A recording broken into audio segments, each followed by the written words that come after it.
So, ayun na nga mga moms. Yun na nga. Sinabi ko na lahat and sinabi ko na yung experience ko. So, this salbutamol is very effective po kay baby within 2 days.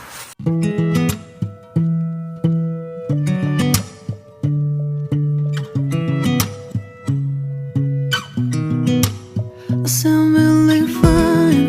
아무렇지 않은 척 아무도 모르게 조심하는데 또 티가 났나 봐. I'm really fine. 너와 함께 했었던 시간이 길었어. Hello mothers!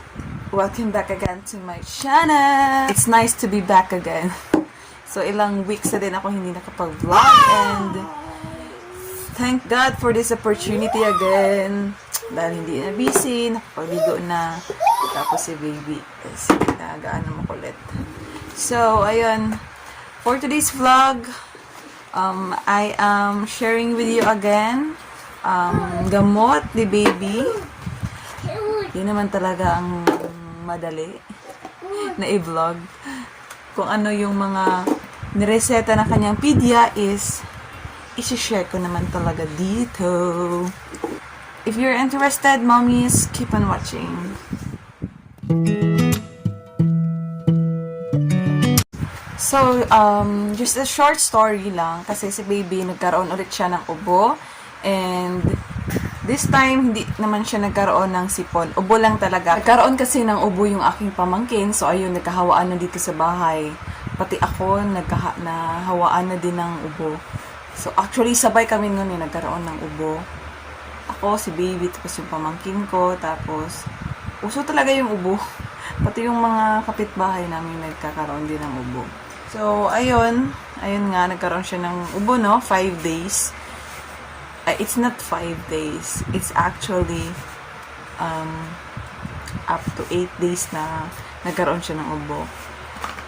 Tapos, yung pinainom ko lang talaga sa kanya nun is itong cetirizine Alarkid dihydrochloride. Ito lang yung pinainom ko sa kanya.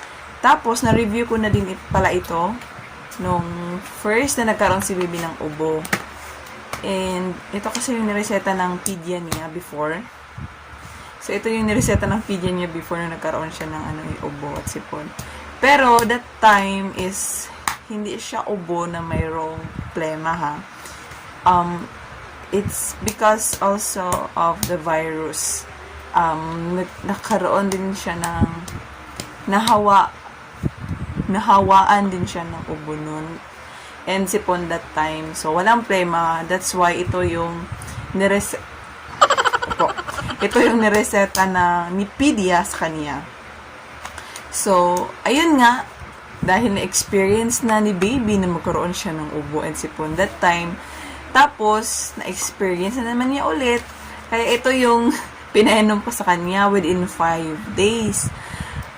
Pero, yung pagpapainom ko sa kanya is paiba-iba ang ml. Kasi nga, 1 year old and 2 months na kasi si baby. So, ang pag pinainom ko sa kanya is 2 times a day na kasi nakalagay dito sa dosage and administration na 12 months to less than 2 years daw is 2.5 milligram or 1 ml once or twice a day. Kumbaga parang nag-self-medicate. Hindi siya naman siya matawag na self-medicate. Basta, ang ginawa ko lang is 2 times a day ko siya pinainom. Kasi gusto ko na wala na din agad yung ubo niya. Kasi yung ubo niya dito mga moms is yun bang kagalkal siya. Yung ubo kasi niya is malambot, tapos kapag uubo na siya is maririnig nyo talaga na parang may plema. Yung ganun talaga. Kagalkal siya kumbaga. Kagalkal yung ubo niya. And, kaya naman, ang pinainom ko sa niya is 2 times a day from morning and evening yung pagpapainom ko sa kanya. And then, 1 ml yung pagpapainom ko sa kanya. Yun nga, tinuloy-tuloy ko lang siya within 5 days. Pero, yung observation ko, wala pa din, andun pa din yung, yung kagalkal niya, yung ubo talaga. Pero, hindi naman siya continuous yung pag-ubo niya, ha. May times lang na uubo siya, tapos, grabe yung ubo. There was a time din na sumuka na siya kasi dahil sa, ayun nga, parang nahihirapan kasi siyang umubo. Tapos kagalkal pa. And then, ayun, sumuka na siya. Sinuka na niya yung kinakain niya kapag uubo siya. Ayun. And then, may times din na kapag kunwari, ano ba tawag dito? Nagpi-play kami, pinapatawa ko si baby. Doon siya grabing uubo na talagang may sounds doon sa loob. Hindi ko ma-figure out kung meron bang plema. Basta, yung ubo lang niya is sobrang, kumbaga, malambot siya, humok siya, tapos kagalkal. Talagang masasabi mong may ubo si baby. Ganon. So, tinuloy-tuloy ko nga siyang pinainom ito 5 days. Pero, hindi nawala yung ubo ni baby. Andun pa din. But there was a time na ang ubo niya is hindi continuous, ha. Kunwari, every morning, pagkakagising niya, dun siya uubuhin. Siguro dahil sa malamig na ang paligid, dahil sa malamig na panahon, ganun. So, uubo siya nun. Tapos, kapag tatawa siya, uubo. Hindi talaga yung ubo na, every 15 minutes, ganun uubo. Hindi ganun. So, sa 5 days na yon na pinainom ko si baby ng, cetirizine, hindi pa rin nawala yung ubo niya. So, ayun, tinext ko na si Doc. Kasi, hindi nawala yung ubo niya eh. Tapos, ang sabi ko sa kanya, kung pwede bang ipa-check up siya ulit para maresetahan ng another gamot, or should I continue this meds kay baby na ipainom? Kasi before, nung nareseta ito ni Doc, 5 days lang ang pagpapainom. And then, ayun nga, natapos ko yung 5 days pero hindi naman nawala yung ubo. So, tinext ko siya kung pwede bang ang mag-add na naman ng another days para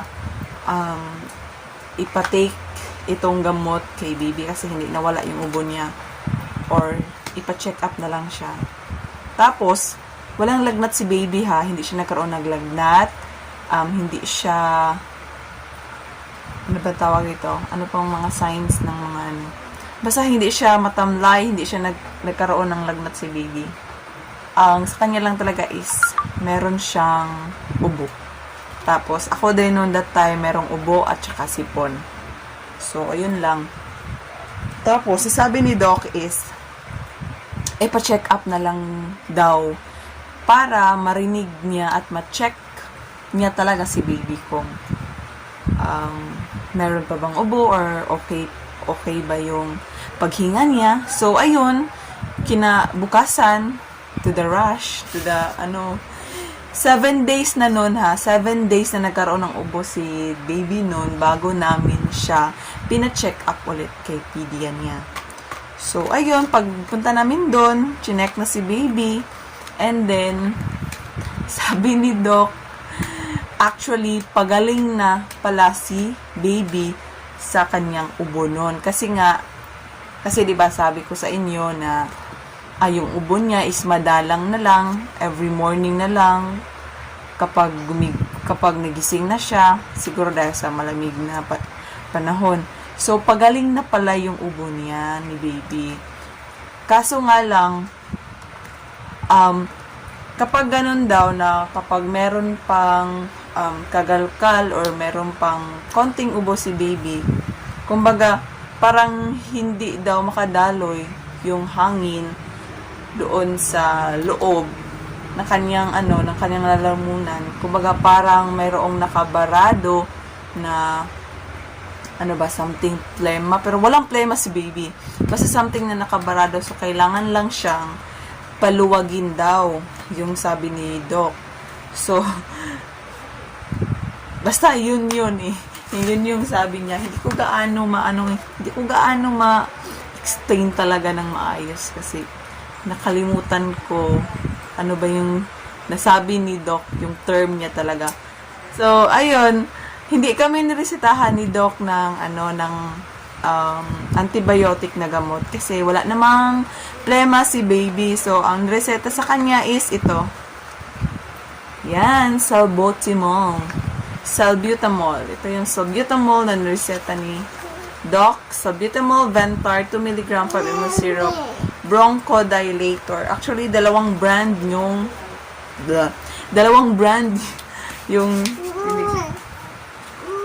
what? So, actually, dalawang brand yung binigay ni Doc. And ito yung sobrang kati ng ilong ko.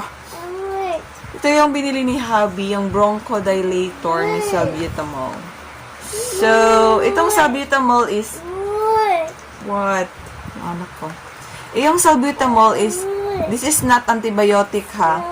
Tapos, yung salbutamol naman, hindi ito para sa ubo na may plema. Kasi nagtanong ako kay Doc na yung salbutamol po ba, Doc, ay para mawala yung plema? Ang sabi niya is hindi daw. Walang plema si baby. And itong salbutamol is hindi para sa may plema na ubo. Kasi kapag mayroong daw plema ang ubo ni baby is niresetahan yun ng antibiotic para mawala talaga yung bakterya. Tapos, ito kasi kay baby, sa case niya, is virus lang talaga siya na, yun nga, nahawaan niya sa iba kasi sobrang uso na ngayon yung ubo. Tapos, yung sipon, so it's a virus. So, we should kill that. So, ayun nga. So, virus lang siya. Ang ingay niya po. Ang ingay ng anak ko. So, yun siya. Tapos, another dagdag ng kaunti. Gusto ko lang explain ng mabuti talaga para magets niya. Para mas lalong makahinga or para yung doon sa loob-looban ng lalamunan ni baby. Kaya nagkakaroon ng parang kagalkal na ubo. Tapos kapag, ayun nga, natawa siya, uubo siya na parang maano mo talaga yung the sounds there inside the lalamunan ni baby. Para mawala yun, kailangan niyang uminom ng salbutamol. Para yung hangin doon hindi magiging masikip. Yun, masikip. So, kailangan na ipa-open siya using this salbutamol. Ayun, basahin na natin yung formulations. The formulation, each ml contains salbutamol as sulfate 2 mg. Yung indications naman niya is for the relief of bronchospasm in bronchial asthma, chronic bronchitis, bronchiectasis, emphysema, and other reversible obstructive pulmonary disease. Yung dosage and administration to be taken every 6 or 8 hours. 6 or 8 hours. Children 2 to 6 years, 2.5 mg or 5 ml. Children 6 to 12 years old is 5 ml, 1 teaspoonful. Children over 12 years, 5 ml to 10 ml. Tapos, adults. So, pwede pala din ito sa adults. 10 ml, 2 teaspoonfuls. Ang dito naman, sa anak ko, kay baby, is not a baby anymore. Sa anak ko naman, si Doc, binigay niyang reseta sa akin, itong salbutamol. 3 times a day. Diyos ko po. 3 times a day, 10 ml yung binigay niya. So, every morning, every 6 a.m., every 12 noon, tapos every 8 p.m. Kailangang ipainom po siya within 5 days straight. Tapos, Sinunod ko naman siya. Kinaumagahan nun, kinabukasan nun, pinainom ko na si Cole Blake, itong salbutamol. And to be honest, ayaw niya yung lasa. Kaya ako, dirty yan. No, it's dirty. Kaya nahihirapan ako ipainom sa kanya kasi sinusuka niya po. Tapos, yung 10 ml masyadong mas marami kung ipapainom sa kanya. Ayaw niya. So, kailangan namin siyang pilitin na ipainom. Yung tipong gaganyanin mo talaga yung bunganga niya para mainom niya talaga yung gamot. This salbutamol, mothers, moms out there, is effective talaga kasi within 2 days straight na pagpapainom ko sa kanya is nawala na yung sinasabi ko na kagalkal, yung ubo niya na kapag uubuhin siya parang may plema, nawala siya within 2 days straight. So, ayan yung anak.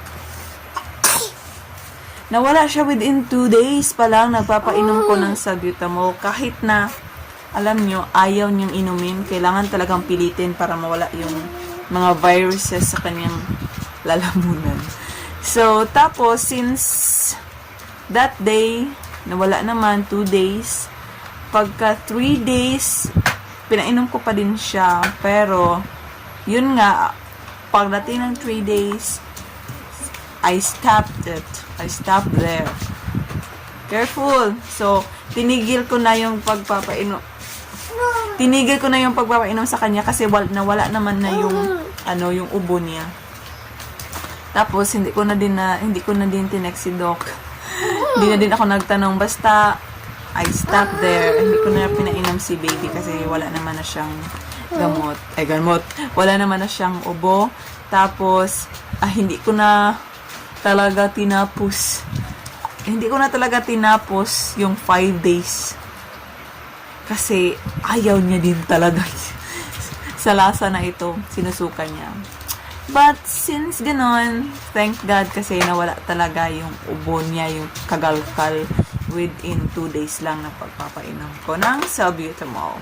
So, mommies, ayun na nga for today's video. Sana po ay naintindihan nyo at nagustuhan nyo ang aking video for today's vlog. Ang salbutamol na nireseta ng kanyang pediatrician para sa ubo ni baby. So, maraming salamat po sa pagpapanood. Please subscribe to my channel, like and share if nagustuhan niyo po. For more video, please subscribe. Thank you, and always remember that Jesus loves you. Bye-bye!